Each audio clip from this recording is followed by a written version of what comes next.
함께 가면 길이 됩니다. 여러분과 함께하는 정용실의 뉴스 브런치. 월요일부터 금요일까지 방송됩니다.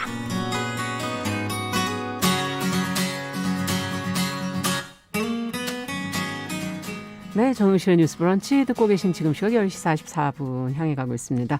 자, 작은 서점주의 섬세하고 개성 있는 안목으로 고른 신간들 만나보는 시간이죠. 동네 책방. 고요서사의 차경희 대표 잘해 주셨어요. 어서 오세요. 네, 안녕하세요. 얼마 전에 저희끼리는 팟캐스트 녹음을 팟캐스트 했죠. 잠깐 보다가 네. 여기서 또 자리를 바꿔 앉으니까 네. 민망한데요. 아, 팟캐스트 책을 읽어주는 소설, 특히 그 한국 소설 네. 읽는 거 참 네. 좋은 것 같아요. 예, 네. 오랜만에 소설 읽어서 좋았는데 오늘은 어떤 책 갖고 오셨어요? 연관성이 있는지는 모르겠는데 그래요? 저도 오랜만에 오늘 한국 소설 신간을 들고 왔어요. 그 제목은 환한숨이고요. 네. 조혜진 작가의 여섯 번째 소설집이자 2017년 출간한 빛의 호위 이후에 약 4년 만에 낸 작품집입니다. 오랜만에 나온. 네. 와, 근데 페이지를 탁 넘기니까 지금 숨과 숨이 만나 환해지기를 환한 숨. 딱 그 구절을 숨을 지으셨네요. 담아. 네. 예. 아, 그 소설 전반에 숨결에 대한 이야기들이 좀 많이 나와요. 그게 어떤 생명이나 삶에 대한 은유같이 느껴지기도 그러네요. 하고, 예, 이게 환한숨이 표제작으로 있는 뭐 작품의 제목은 아니에요. 근데 이제 그 제목들의 좀 결에서 따온 단어들이고 좀 이 소설집의 전반적인 느낌을 굉장히 잘 표현해주는 그런 그렇군요. 제목이라는 생각이 네. 들더라고요. 근데 얼마 전에 공동 출간한 에세이, 예. 영화 에세이 저희가 한번 소개해드린 적이 있었던 것 예, 같은데. 맞습니다. 예. 그 당신의 자리는 비워둘게요라는 제목이 책을 너무 좋았었어요. 네, 공저로 편지 형식으로 출간을 했었는데 마침 또 신간 소설집이 보여서 반가운 마음에 소개를 해드리려고 해요. 이 조혜진 작가는 2004년 등단 이후에 사실 소설 발표가 활발한 편에 속하는 작가는 아니었어요. 빠르게 내진 않는다 이 소리죠? 예, 맞습니다. 근데 어느 시점 이후에 그 내공을 인정을 받고 다수의 작품을 연달아 발표하고 있는데요. 이 홀로 쓴 시간, 숙고의 시간이 있었던 만큼 깊이 있는 소설을 쓰고 있지 않나 하는 생각이 듭니다. 네. 전작을 떠올려 보면은 뭐 빛의 호위, 단순한 진심. 네. 저희도 잠깐 언급은 했었는데 워낙 네. 평단하고 독자의 뭐 사랑을 고르게 받고 있기 때문에 이번 소설집에 대한 기대가 더 되는 것 같아요. 네, 맞습니다. 예. 어떤 작품들을 이 안에는 이번에 담고 있는지. 네.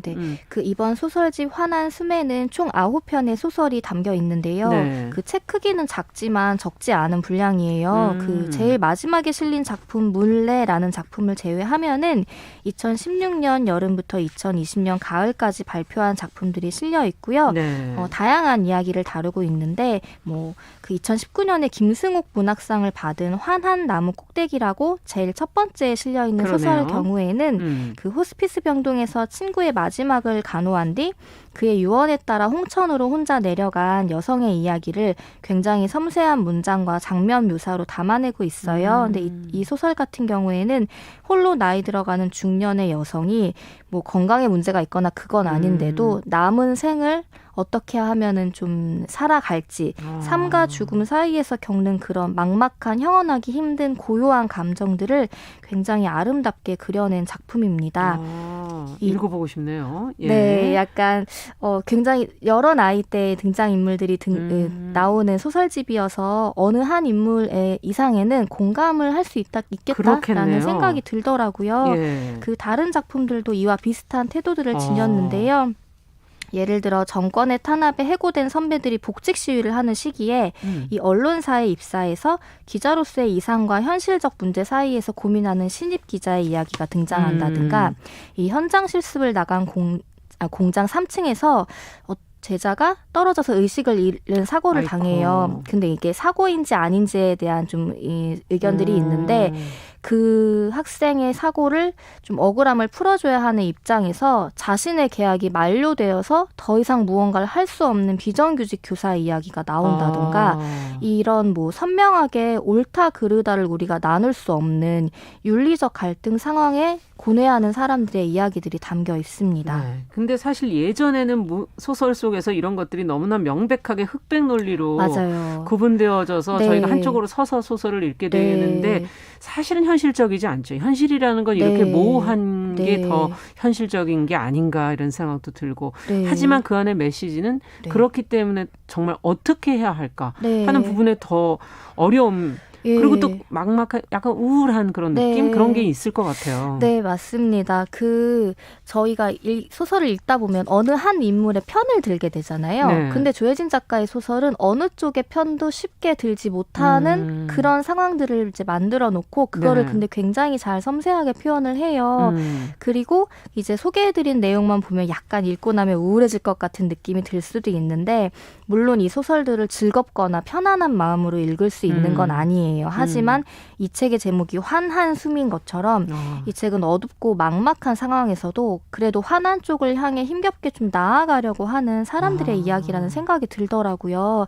이 출판사가 책을 소개한 자료를 보면은 이 그러나 뒤에 웅크리고 있는 개개인의 이야기라는 표현이 눈에 좀 띄었는데 이 사람이 살다 보면 시간이 흐르고 사건도 크고 작은 것들이 축적된 뒤에 무심코 이제 돌아보게 되는 일들이 있잖아요. 그렇죠. 나의 삶에 대해서 내가 왜 여기까지 왔는지 그럴 때 그 시간들을 돌아보고 진실과 진심을 좀 살펴보고 고백하는 이야기들이 좀 담겨 있다라고 소개를 해드리고 싶습니다. 네, 뭔가 성급하지 않고 좀 네. 차분하게 만들어주는 맞아요. 게 있는 것 같네요. 네, 저는 이제 출판사 소개도 인상적인데 개인적으로는 이 책에 등장하는 사람들을 이미지로 떠올려 봤을 때 어떤 자리에서 쉽게 떠나지 못하고 무언가를 쉽게 잊지 못하고 좀 서성거리는 사람들의 이미지가 이렇게 떠오르더라고요. 네. 누군가는 왜 이렇게 맺고 끊지 못해라고 유약하다고 말할 그렇죠. 수도 있겠지만 절대 그렇지 않고 진실을 응시하려고 노력하는 이 사람들의 좀 단단함이 느껴져서 좋게 느껴졌습니다. 맞아요. 그 떠나지 못한다는 게 뭔가를 봤기 때문에 뭔가를 느꼈기 네, 때문일 맞아요. 텐데 네. 그걸 쉽게 딱 끊어내고 나갈 수 있다는 것 자체가 네. 사실은 가슴이 따뜻하지 않다는 네, 뜻일 수도 네. 있고 너무 냉정하다는 뜻일 수도 맞습니다. 있는데 어떤 사람들이 더 등장하는지 갑자기 더 궁금해지네요. 네, 대체로 미성년 노동자, 비정규직, 해고 노동자처럼 불안한 생계에 놓인 사람들이 많이 등장하는데 뭐 저술가나 연구자, 다큐멘터리 감독, 시인 등 예술계통 사람들도 인물로 많이 등장을 해요. 이들의 공통점은 한때 예술이나 무언가에 열정적이었으나 이 먹고 사는 문제가 절박해지자 허무함 등이 찾아오면서 잠시 예술과 멀어졌다는 것이 좀 공통점으로 보이기도 하는데요. 개인적으로 인상적인 작품이었던 이 파종하는 밤은 육아에 집중하며 5년 동안 신작을 발표하지 않은 미디어 아티스트인 내가 그 어떤 공장에 대해 알게 돼요. 근데 이 공장은 과거에 수은 중독으로 미성년 노동자들이 사망했던 그런 공장이거든요. 네. 근데 이 나 같은 경우에는 이제 남편도 예술을 하고 예술가 부부였지만 둘 다 생업 때문에 아이 때문에 이제 예술을 그만두게 되면서 서로 거리도 멀어지고 있는 상황에서 이 내가 과거에 수은 중독으로 억울하게 죽은 17소년 M과 영혼으로 소통하는 듯한 그런 환상적인 이야기들이 좀 들어가요.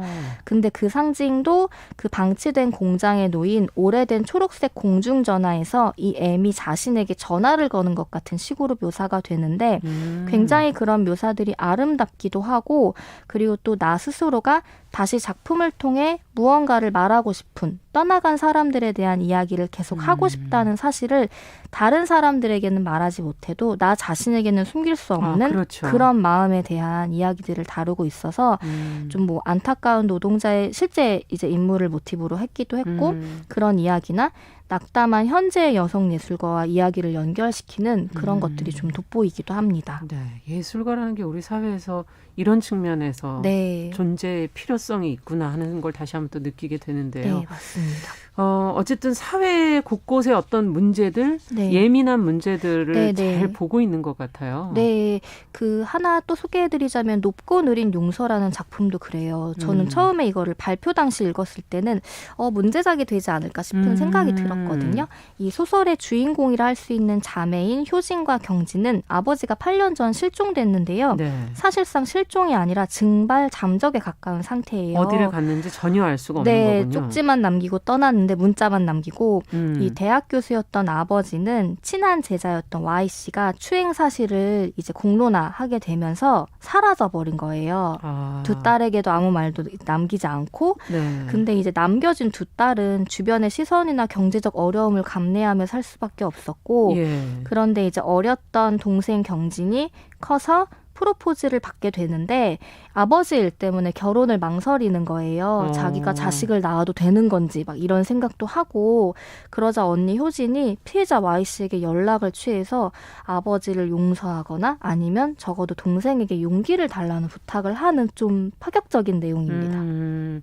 사실 저희가 성폭행 문제나 성 관련 문제들을 많이 다루는데 이 문제에서 저희가 피해자의 입장도 지금 생각하기에 어렵기 때문에 맞아요. 아직 충분하다고 할 수 절대 없죠. 그래서 그러다 보면 가해자의 또는 또 다른 가족들의 입장까지는 생각하지 못할 때가 많거든요.